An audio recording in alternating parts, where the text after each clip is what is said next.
Welcome to the Dayton Unit NAACP monthly community meeting, where our focus this evening will be centered on youth and young adults and understanding how they how they rise above these pandemic times. So with that, I'm going to turn it over to Cedric L. McGee, who serves as the chairman of our AXO youth program. Chairman McGee. Thank you, Dr. Ford. First of all, I'd like to acknowledge the committee that put this panel together for the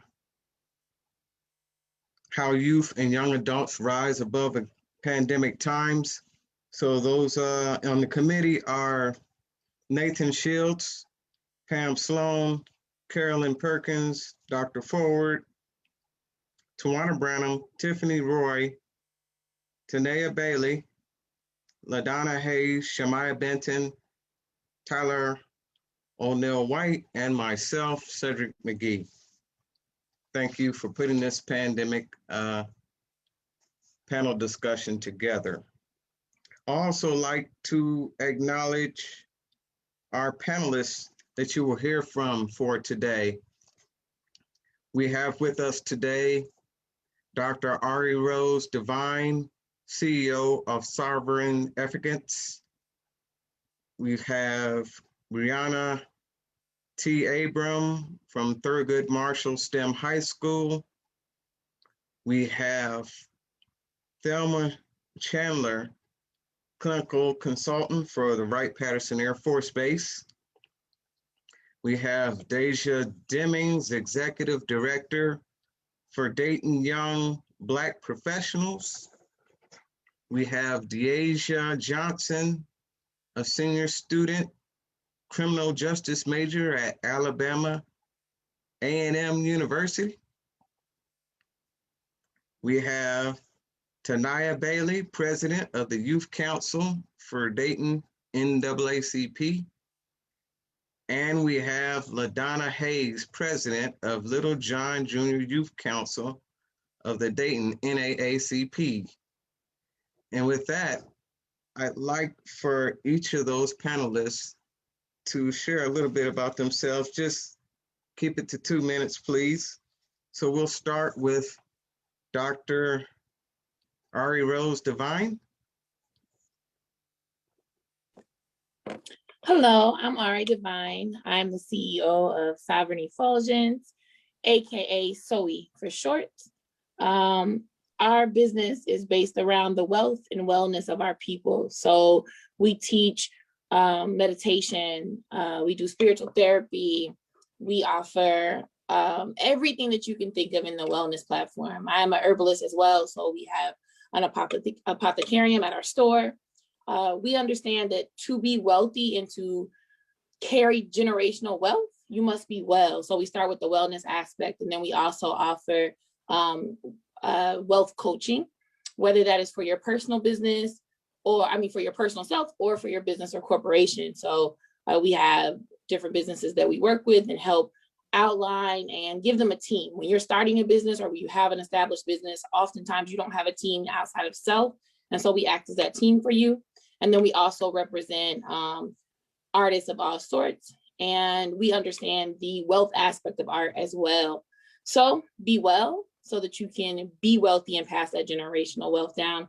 Really excited to be here today. I want to thank everybody for inviting me.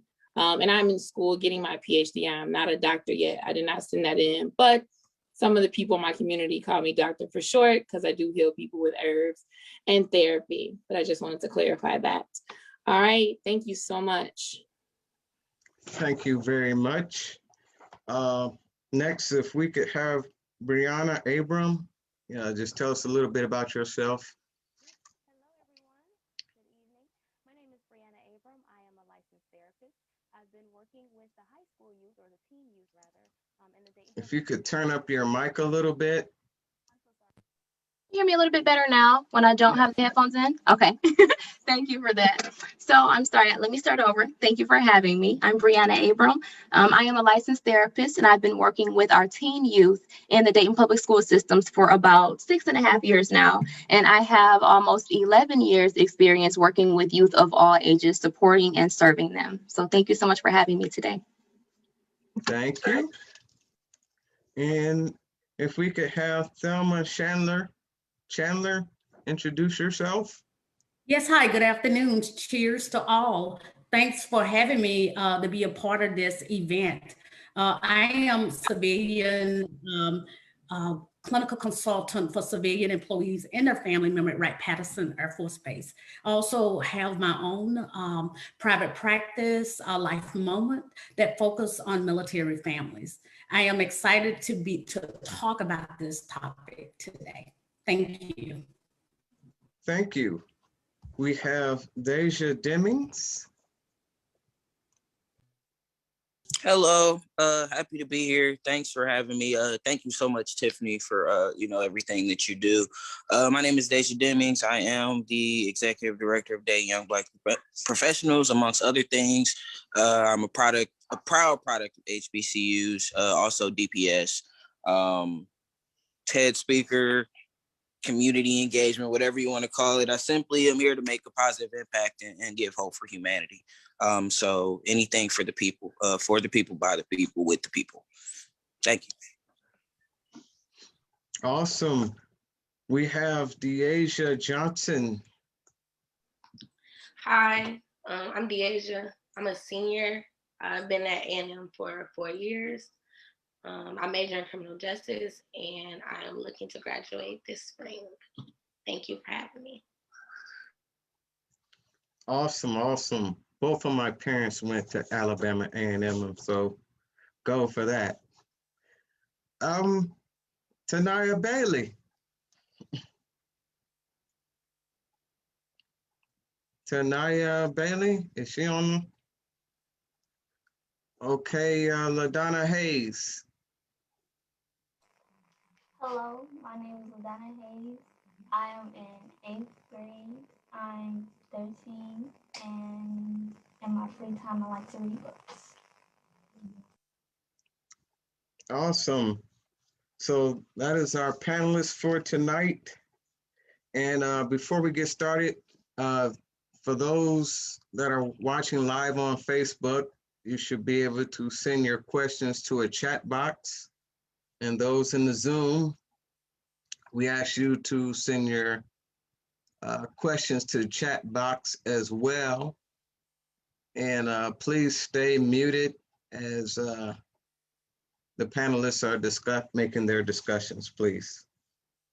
So I'll start off with the first question, and this question might go towards the therapist. So the question is, the pandemic has changed some people work or attending school. Some people are teleworking instead of attending their jobs, or they're teleschooling at home instead of going into the high school building.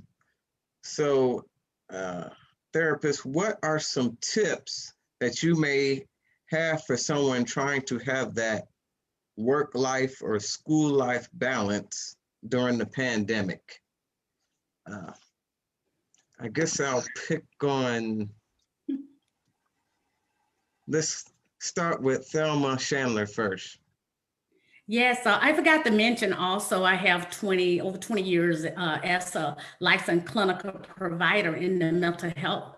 The thing that I think about is that can be helpful is for young people to validate with an adult, to really be able to express themselves and to know that it's okay for them to have these different feelings.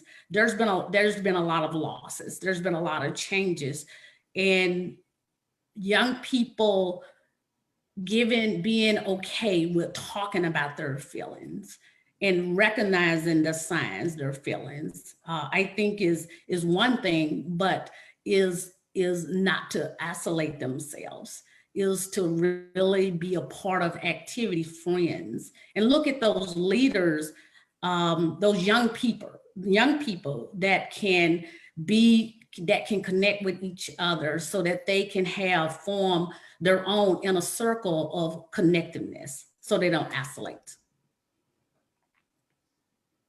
And I will pose the same question to Brianna Abram. What are your tips for work-life or school-life balance during the pandemic? That is definitely a good question, and I totally understand the difficulty between having to work from home now and school from home. It's really hard to create the difference between the two. So one of the main things that was helpful in our house was creating spaces for those things. So this person mentioned wanting balance in their life. So I would say it's important to create an area in your home where you work. That's where, you know, you have your laptop, everything that you do for your professional obligation. But then there are the spaces where we are here for family time, and there's no work or no school. You know, you can't do that in those spaces because this is our family space. So I think too, because we're doing everything in one space now, it's important for us to take control of that in our own homes and try to figure out where is our space to be a family and where is our space to work. I also like the idea of self-care. Someone mentioned that. So trying to set out that time to take care of yourself as well. So after the workday, just as you would if you were to have to report to a building, when you drive home, even if all you have is that split second in the car, take a moment as mom or dad to be able to have that moment to bring yourself down if you are going to work. But if you're in the office, come on out of that space, have some free time so that you can be able to have some self-care, bring yourself back down into reality, and then have that energy for your family and your kids. Communication is a very good one as well, just being able to have those open spaces to talk. Also, specifically for dinner time, I think that we often forget to use dinner time as the time to reconnect with our families. So let that be one of those family spaces as well, where you can reconnect and kind of get the energy that we need to fight this pandemic. I'd like to pose the same question to Miss Ari Devine. Thank you. I would agree with both Thelma and Brianna, but what I would add is that you have to craft your own plan. There is so much pressure on doing it this way, and it has to look like this. For me, being a business owner, being a mother of multiple children, everything that was presented didn't work. So we had to rebuild what education in our home was going to look like, what work-life balance was going to look like, when I could go to the office, when I needed to be home, and just being okay with making those adjustments for you. It's really important to mute out what everyone is doing for a moment and figure out what you need to do that works best for your family. And in addition to that, I'm definitely a self-care advocate, truly taking care of self, right? Truly taking time for self, figuring out your needs, being as communicative or commutative as possible with your team. And I tell my children all the time and my husband, we're a team. So where do I need you to show up more? Where do you need to show up more for me? And how can we collaborate to make this make sense? Give yourself grace and know that it's ongoing, and take this outside of the pandemic. Craft a plan that works for you. Most important advice that I could give any human. Thank you. I say amen to that grace part. Here's a question I'd like to pose to the younger ones on the panel. How has your life changed since the pandemic started? What are the negatives and what are the positives? So I'll start with LaDonna Hayes.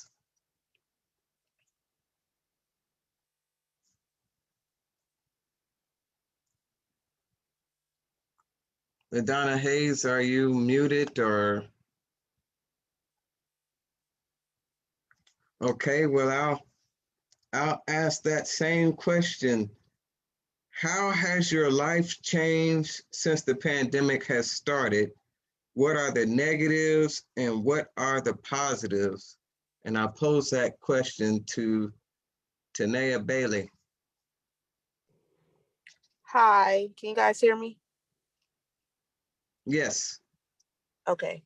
So the negatives, when the pandemic started, I was working at Miami Valley Hospital. Due to everyone, like at first there were no coronavirus, cases inside of the hospital. So I was, okay to keep working there. I was an essential worker, so that was good. I didn't have to stop working. That was great. But when we started getting cases, I got scared. It kind of pushed me to the edge of I don't really want to be around the potential. I don't really want to have the potential to get the coronavirus, and I want to stay healthy. So that was one of the biggest debates when the pandemic first started, to stay at my job or to leave my job.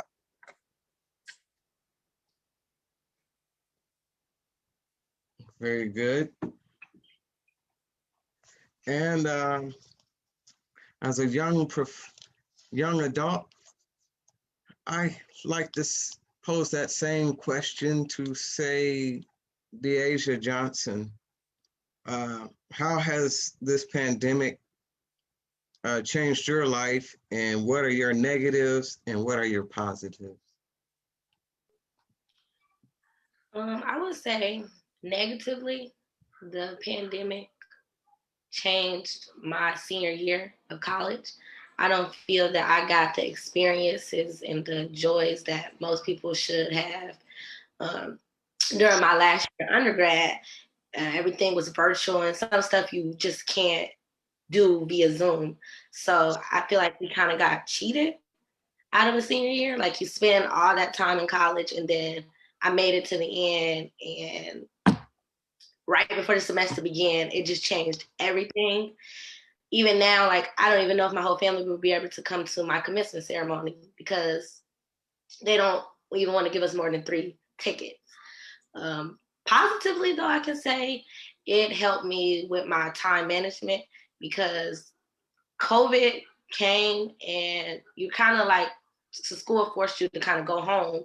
And I think it's easy to get caught up in your home life again and forget about school because you're not in the actual classroom now. It's your choice to open up the laptop, log on, and be in school virtually. So I had to make a schedule for myself to stay on track for that, especially because I didn't want to get off track, being that this is my last semester. So it had its pros and its cons for me. Wasn't that bad, but it wasn't that good either. Awesome, awesome. I'd like to also, during this discussion, I'd like to just take a shout out to the state Youth and College Chair, Claudia Mason. And I have a question for my next panelist.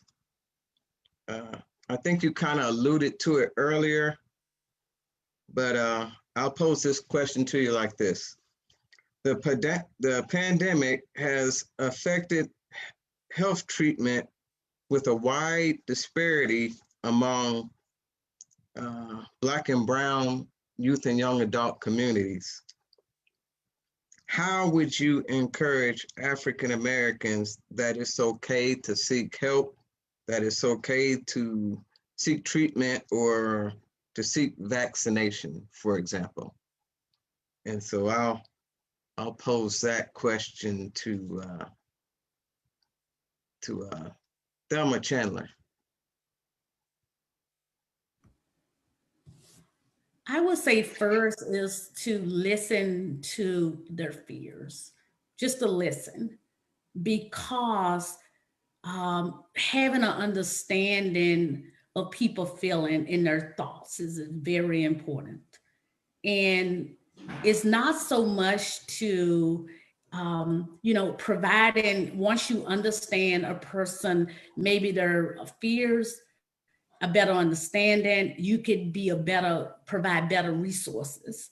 And maybe you have people connect with stories. It don't have to be your personal story. Maybe it's a story of someone that kind of maybe had a similar story. that can make a connection for a person to say, it's just to be able to think about looking at something in a different way. That's the way I would encourage, is really through stories and trying to give information that's accurate information, and let people and really listen to their concerns and provide resources. I think that's a great point in listening to their concerns, because I think one of their biggest concerns is the past skepticism that's spread within the culture, you know, given things like the Tuskegee experiment, for instance. Yeah. I'd like to pose the same question to Ari Devine. How would you encourage African Americans that it's okay to seek help or treatment or counseling, those sort of things? Well, you have to show up in your truth. So when you're dealing with something, you have to first get comfortable with it's admitting that there's an issue within self. Okay, this doesn't seem normal. This is not something that I'm having a lot of success with. I feel like I'm on the same path again. And then reaching out at that point. I wouldn't even say, when I first got introduced to therapy, I wouldn't say that there was a community of people behind me encouraging me. I will say that I had to step out and find that help, but finding that help led to me building a community. It's very important that you know that seeking help is important, but research and comfortability is important. As you mentioned, the Tuskegee experiment. We have been betrayed as Black and brown people. So my level of comfort with certain types of medical care, I wouldn't get up here and advocate for all of it. I would say, when I see a new doctor, I interview them. They're taking on a job to care for me. I am a healer, so I do a lot of things naturally. But if I do see someone, they have to pass my comfort level. I never do anything where I feel forced. So building those relationships and taking control of your healthcare. Again, pulling back from what everybody is saying and allowing yourself to choose. One of the things I'll just say blanketly is that therapy is okay. Black and brown people are born with trauma. We are given generational trauma that is handed down. So find someone that you trust and that makes you comfortable and go and see them. Even if it's a friend that you start with just to talk about your issues and later you go into therapy. I'm a big advocate for therapy, not for some other medical things that were being discussed, but that question wasn't posed to me, so I won't go into depth about that. But yes, definitely spend some time with self and be honest. Therapy will allow you to make those gains. And if you want to be wealthy, allow therapy to be an entryway into that, because you must heal from your trauma and your pain to be able to obtain and pass on generational wealth. Thank you. Okay, I have one question in the chat box that says, how do people feel about virtual doctor appointments instead of office visits? I'll pose that question to, let's pose that to Brianna Abram. How do you feel about virtual doctor's appointments instead of office visits? Personally, or would you like to know like what I'm receiving from others, or my personal experience with virtual versus in person? I assume they mean your personal experiences. Okay. So personally, and then this may also speak to others as well. For me, it depends, it really depends on the rapport. Sometimes it is difficult to build a rapport over the internet, but now that that's our new way of communicating, I think that, we're kind of getting used to learning how to build relationships through Zoom or Duo or whatever it is that we're using. But I also think that it's important to kind of be honest with yourself about what you're most comfortable with when it comes to going to see your doctor. If you prefer to see someone in person, if you feel like you need to be in person to build that rapport, then I would say find a doctor who is willing to do that. And most of them are at this point. And then same thing for that therapy question. I do think that you can start virtually with therapy if you're not comfortable doing that in person yet as well. So I think for that question, it just depends on the person and their comfort level with COVID and their ability to build rapport and what those barriers can be in building rapport. Awesome, awesome. Chairman McGee, y'all like to ask a question of LaDonna Hayes, the president of our Little John Junior Youth Council, because I know she's into sports.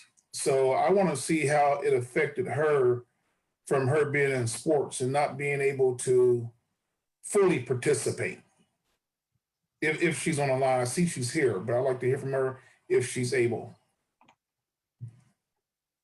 So COVID affected me since I was in sports because they closed everything down, like the gym, and you weren't allowed to go anywhere. So me being into sports since I was young and up until now is like I'm out of shape and there's nothing for me to do. It's like the same routine, doing everything over and over again.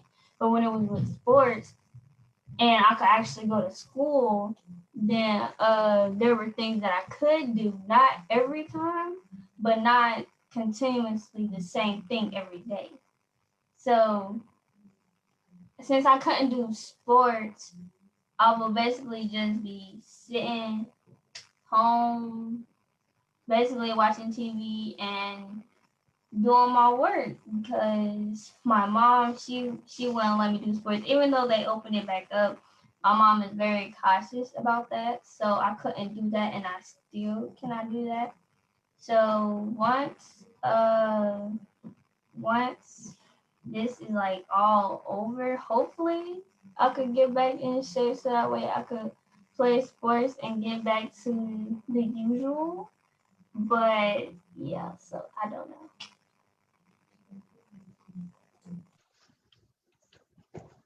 Thank you, LaDonna Hayes. I have a question while you're still here. I have a question for you as well. As you experience social distance learning at home, what lessons did you learn about how to manage your time and staying productive? And you can explain that, like 1 or 2 habits that you had to develop. Well, for me, I have school, so Monday through Thursday, I would have like virtual school from 8:30 till 2:30. And on Friday, we didn't have school. So if I had any work that I didn't do throughout that week, I would do it on Friday and make sure it was turned in. So that way my grades wouldn't suffer. And that way, if I did end up turning it in and the teacher said I didn't turn it in, I could backtrack and say, wait, well, I did this on this day and actually like have proof. So that way I had that extra day to do it. And yeah.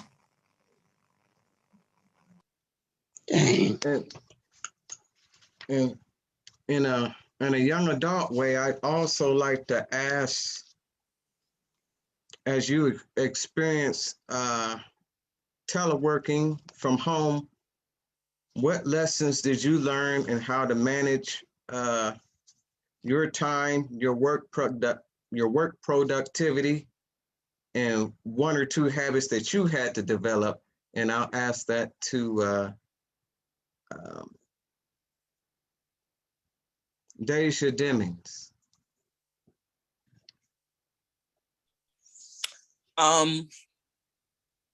What are 1 or 2 things that I actually had to learn? Better time management skills. Of course, like I carry a book with me all the time, but really using like the calendars on my MacBook and my phone has saved me a lot. I wasn't necessarily using that before, but actually being intentional about the apps and stuff that I have on my phone to help me be productive or to keep me updated on the things that I need to do. That definitely helped. And trying to think if there was anything else. I'm an engineer, so I was actually going in person to work. So of course, COVID kind of threw that off. And then like they were saying like, hey, we could work from home, but with like engineering, that was impossible. Like, yeah, we were able to do stuff on the computer, but that would take maybe 10, 15 minutes out of an entire 8-hour day. So it really, I feel like it gave me the opportunity to take initiative. So that's what I did. I learned things that I didn't necessarily learn before, and I taught myself things that other people didn't know. So I could be a necessity for my job, right? So just taking the time and being useful with it. Even though it's a different environment, even though this is something completely different, we still have, we can still do what we need to do to make it work for us. It's just something new. Like, yeah, we're supposed to get uncomfortable, but when we're uncomfortable, what do? We adjust. So it really, I feel like it really helps some of us adjust. Well, me in particular. Awesome. I call that in my world, engineering judgment or adjustment. So I have a question. Maybe I'll ask this to Deja Johnson, since she's going to be a graduating senior soon. Will there be any long-lasting changes to our society functions even after the pandemic officially ends, or when we return to normal? And why do you think so, or why do you not think so? Because we are getting the vaccines and we're kind of getting closer to the end of that. So what's your thoughts on that? I don't really think it will ever be normal again, as you said, because I think that's like tomorrow just saying, okay, everyone had a vaccine, or I feel comfortable. It's hard to say to some people, like, okay, it's not, because eventually the mask mandates, I know in Alabama at the end of April, it's you don't have to wear a mask anymore. So some people still aren't going to feel comfortable without wearing a mask. Some companies probably still won't feel comfortable without people coming into their businesses without a mask. I just think it's going to depend on people and how they feel about the vaccine, because not everyone's going to take the vaccine. Most people right now I know are taking it that work in like the healthcare field because they're required to. And you talked about Tuskegee experiment. A lot of people are reluctant simply on that fact. They don't even trust our healthcare system because they don't think they have our best interests at heart. So they're not going to take the vaccine. So not everyone is still going to be like COVID proof, I guess. So I know, me personally, I would still take the precautions to keep myself safe, because I just don't think it can go to normal overnight. I do think that all the cleanliness and washing your hands and all that stuff that we should have been doing that came from COVID should continue, and everybody should, adapt to those resources. That's going to help contain germs and make it better. But I don't really think it could ever just go back to normal overnight, because you're always going to have those thoughts in your head.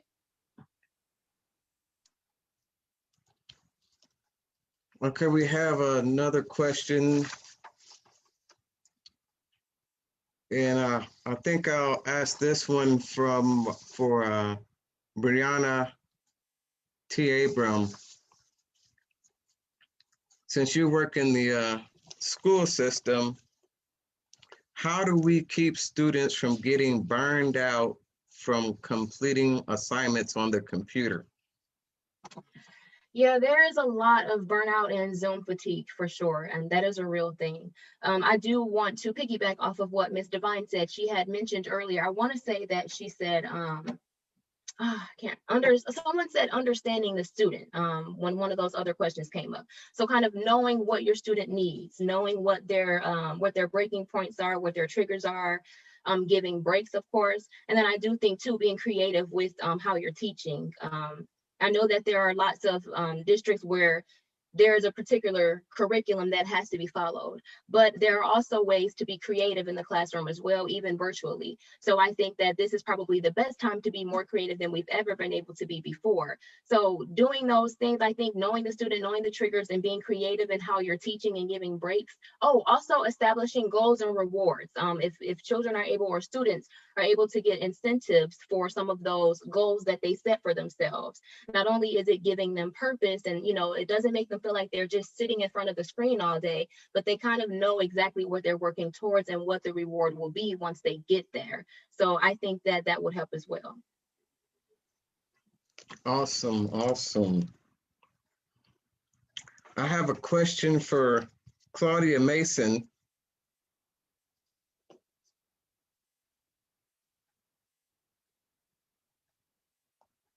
If I can find the question.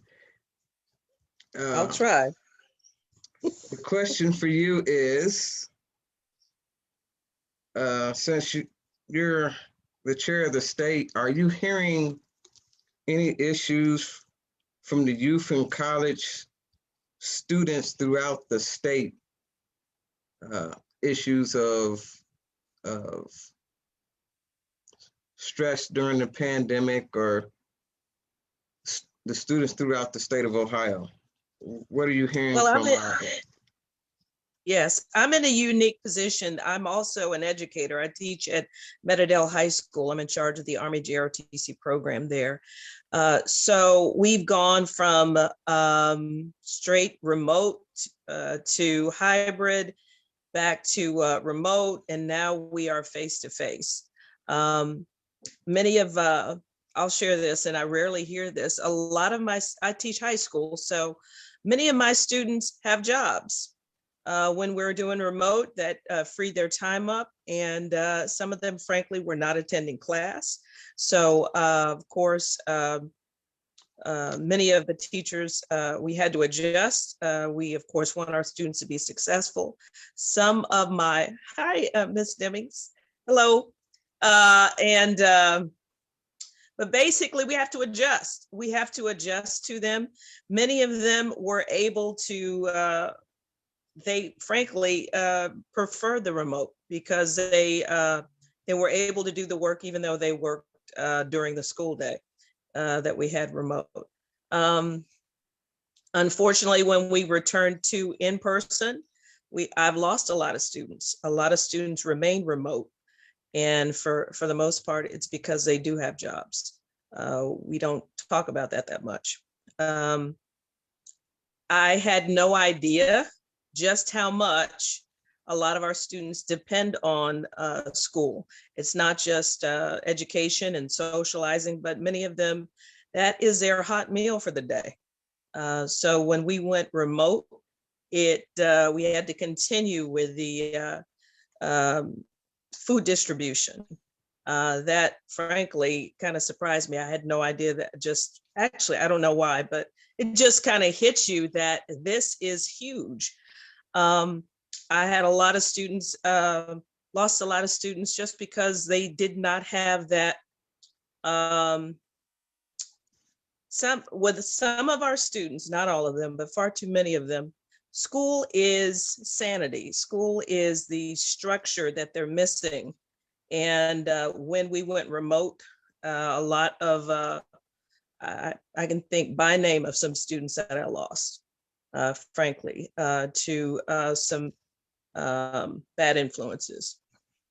And you can imagine teenage boys and not having that structure in their life. So that was difficult. But I appreciate some of the comments because it does make you more accountable when you are using Google Classroom, not only as a student, but as a teacher as well. I appreciate what, I forgot her, the young lady from Little John Jr. said. But it's been very stressful. And many of my students, now that we're back, are kind of depressed about homecoming dance. They miss the social part of it. And it's just been very challenging. And there's a lot they just can't get back. So there's that. I want to share this with you. At the state, we are doing Train the Trainer for COVID. We are trying to train some young folks up on educating them on what COVID is and the vaccine. And we're trying to encourage them to be ambassadors and share the importance of getting that vaccine. And just let people know this is right now, this is a science that we have. So we're trying to get that word out as well. But it's been a very challenging year. And I'm just very concerned about us getting too complacent right now. And my hope is that this time next year that we won't have to do this. But if you've been watching the news, you know that might be a concern. So I don't know if that answers your question, but yeah. Yes, very much so. Thank you for your comments and advice. I have another question here. We've heard a lot about challenges tonight and what students are going through, different things, and the young adults and even the therapists here, they're going through changes during the pandemic as well. And sometimes in times like this, you have to just think about how, I guess, the good things. And so gratitude tends to help us through times like this, I would imagine. So my question is, and I'll give this first question to Ari Divine. What are you most thankful for in spite of the challenging times?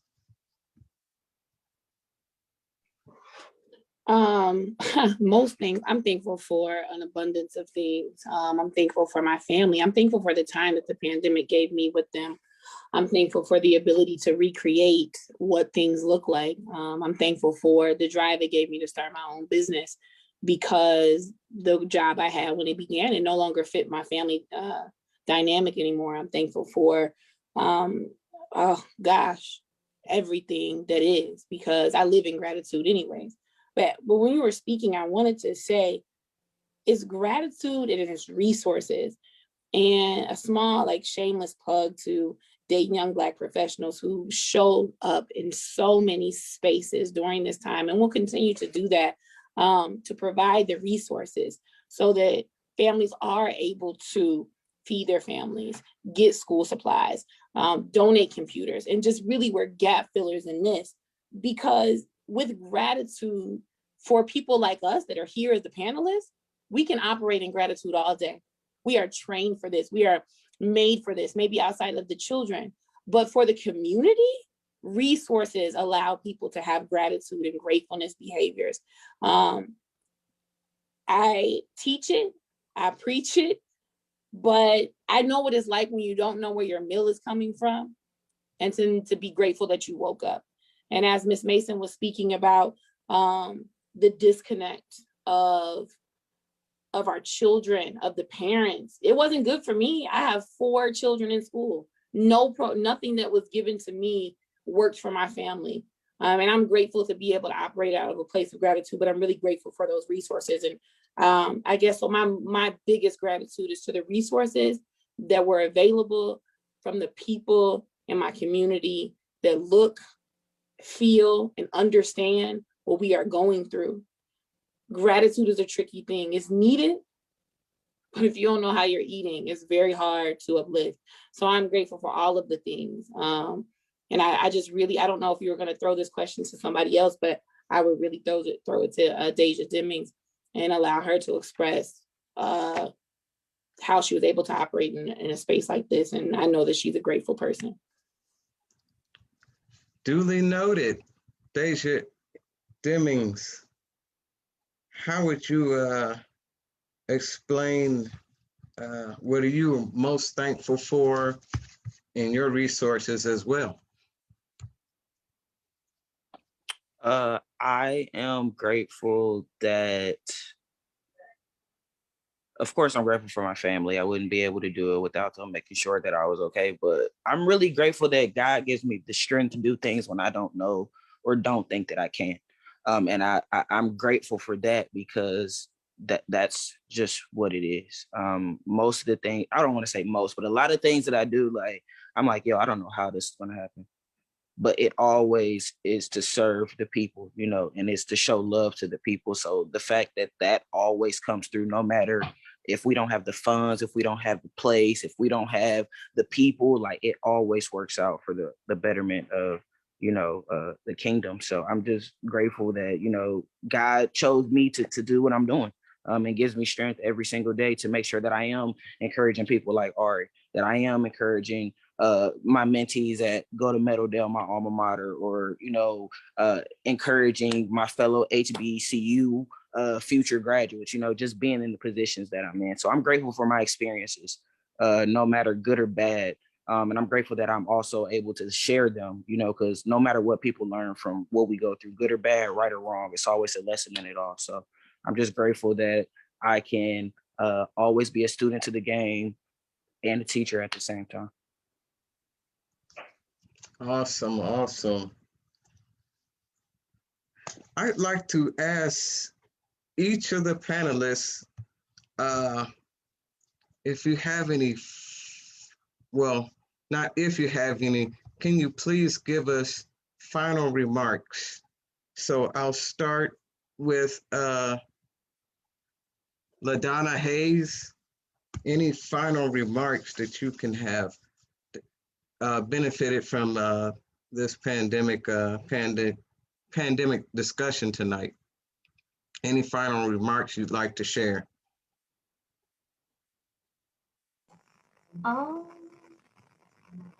I liked hearing about like people and their what's the word I'm looking for? The things that they discuss and their point of views on this situation, because it's like important, because it's important because whether you decide to get the vaccine or not, it's your choice. It's as long as we keep our masks and stay 6 feet apart, or how many feet that you want to stay away, as long as we being safe, hopefully we'll end up getting to the point where it's no COVID. We don't have to worry about, oh, where's my mask?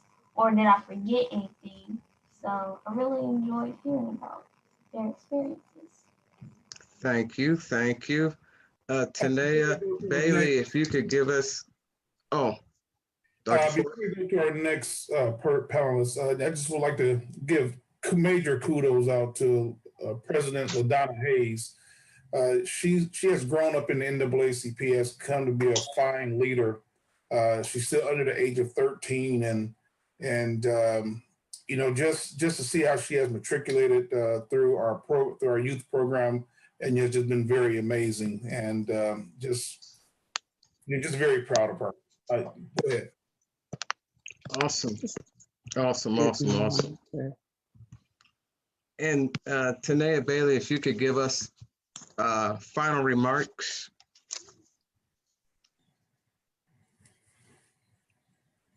That you would like to share.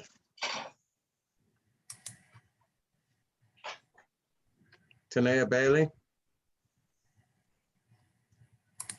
Okay. Can we get final remarks from Deasia Johnson?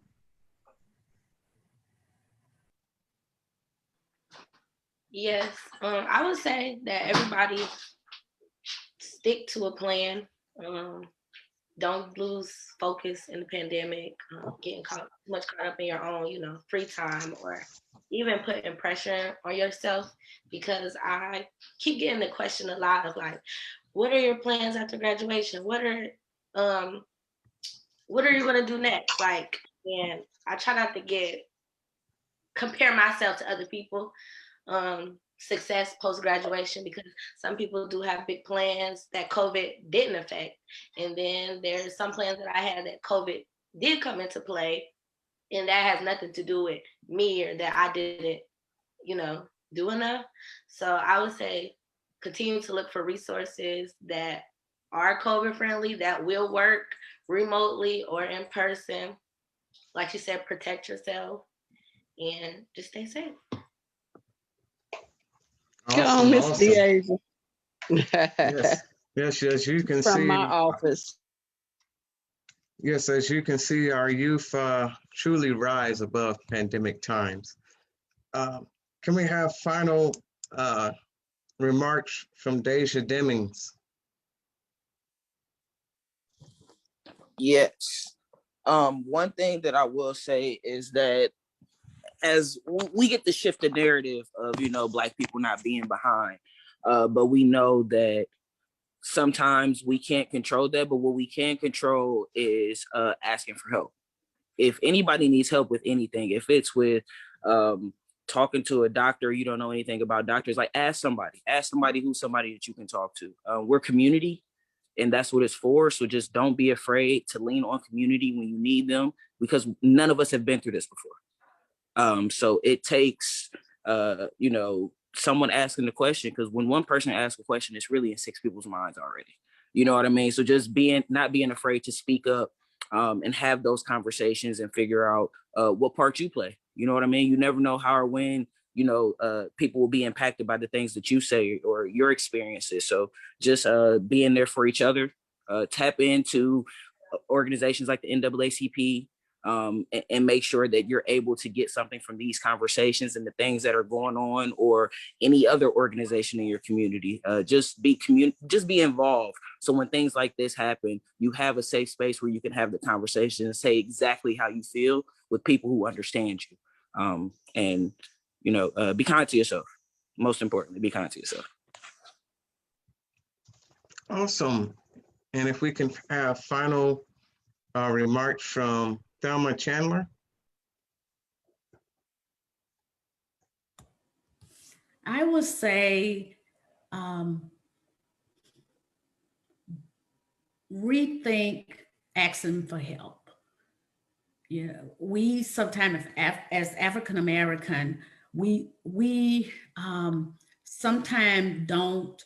We're strong people. We know that, but it's okay. It's okay if you're having stress, anxiety, depression. If you're having some of those mental health things, it's okay to seek help. It's okay, because if we don't think it's okay, we are losing people to suicide. There's a lot that has happened. There's a lot of stressors.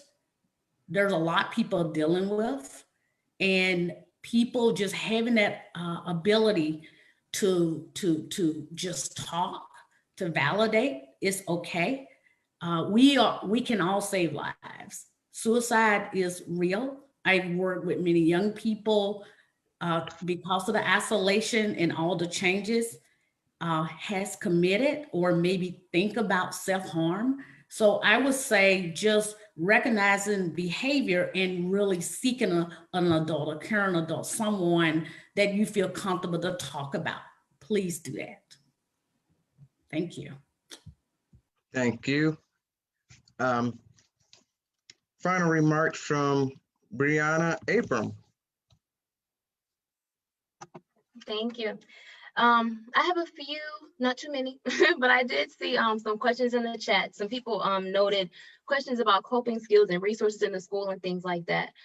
So there are so many different coping skills that our students can use and our youth can use.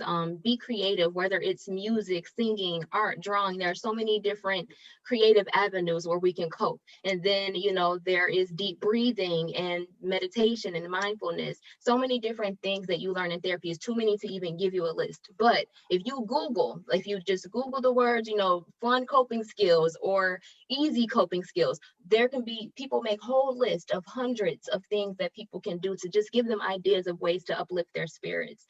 Some other ones, when we talk about the school community and its connection to how it's helping our youth, ask the school, because sometimes for the parents out there that want those resources for their students, there are a lot of schools that partner with resources in the community.